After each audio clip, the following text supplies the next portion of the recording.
السلام علیکم خواتین و حضرات، اپنی زندگی ہر کوئی جیتا ہے اور اپنے لیے ہی جیتا ہے، لیکن اسی زندگی میں دوسروں کے لیے وقت نکالنا، دوسروں کے لیے کچھ کرنا یا کرنے کی کوشش کرنا ہی عظمت کی علامت ہے۔ کہتے ہیں کہ ایک دفعہ ایک ہسپتال کے وارڈ میں دو مریضوں کو لایا گیا۔ دونوں ہی بوڑھے تھے، دونوں ہی کسی جان لیوا موذی مرض میں مبتلا تھے جن کے بارے میں ڈاکٹر حضرات کچھ زیادہ پر امید نہیں تھے۔ ایک ہی جگہ دونوں کے بیڈ کو کچھ فاصلہ پر رکھا گیا۔ ایک کا بیڈ کھڑکی کے پاس تھا جبکہ دوسرے مریض کا بیڈ کچھ فاصلہ پر تھا۔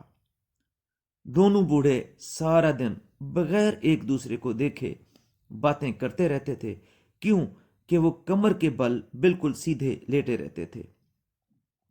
چنانچہ آپس میں باتیں کرنے کے دوران وہ ہمیشہ چھت کو ہی دیکھتے رہتے تھے، لیکن روزانہ تقریباً سپہر کو وہ مریض جس کا بیڈ کھڑکی کے پاس تھا وہ اٹھ کر بیٹھ جاتا اور وہ کھڑکی سے باہر کی دنیا کی خوبصورتی اپنے دوست سے بیان کرتا، جبکہ دوسرا دوست اس کی یہ باتیں شوق سے سنتا۔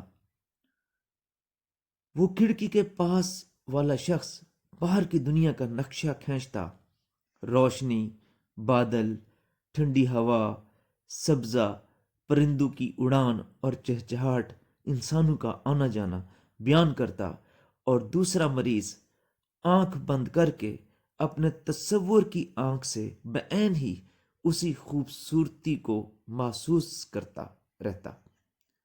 یہ سلسلہ اتنا شاندار تھا کہ دوسرا مریض یعنی جس کا بستر کھڑکی سے دور تھا وہ باقاعدہ اس وقت کے آنے کا انتظار کرتا۔ وقت گزرتا گیا۔ ایک دن وہ مریض جس کا بیڈ کھڑکی کے قریب تھا اس کی طبیعت اچانک خراب ہوئی جو کہ نہ سنبھل سکی اور وہ مر گیا۔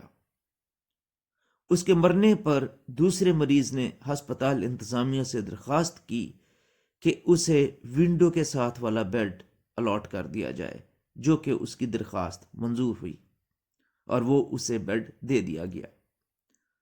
وہ مریض تو ونڈو کے باہر کے نظارے سن سن کر اس جگہ آنے اور وہی نظارے دیکھنے کے لیے پہلے سے ہی بے تاب تھا۔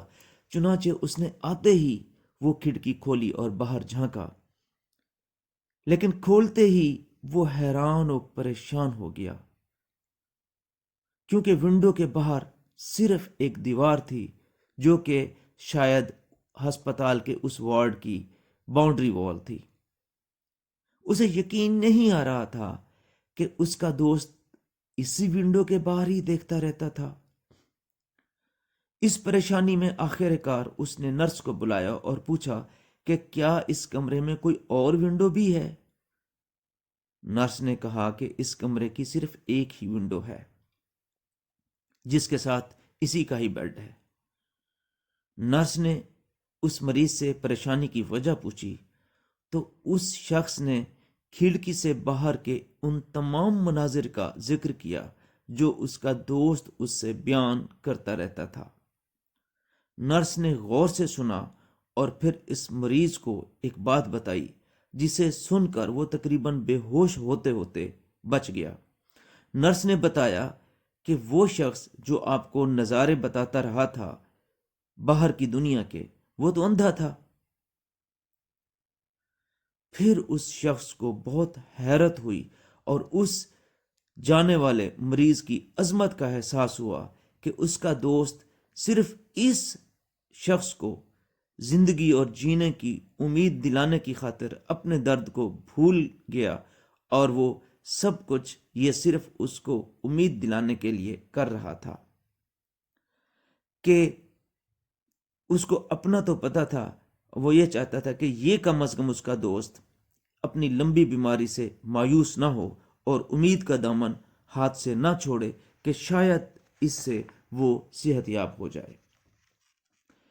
خواتین و حضرات، جیسا کہ پہلے بیان کیا گیا ہے کہ آپ کی زندگی آپ ہی جیتے ہیں، لیکن اسی جینے میں دوسروں کی خیر اور بھلائی کا سوچنا، اس کے لیے کچھ کرنا اس کے لیے کچھ اپنی حساب سے، اپنی وسائل اور وقت کے حساب سے کوشش کرنا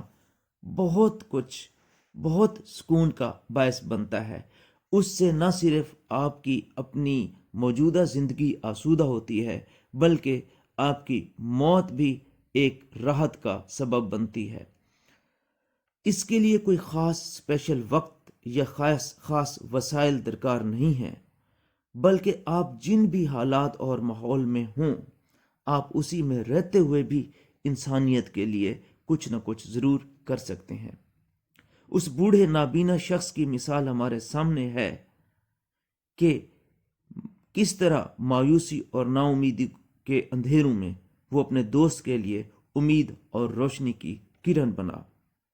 کسی نے سچ کہا کہ ہیں وہی لوگ جہاں میں اچھے آتے ہیں جو کام دوسروں کے۔ اپنا خیال رکھیے گا۔ اللہ حافظ۔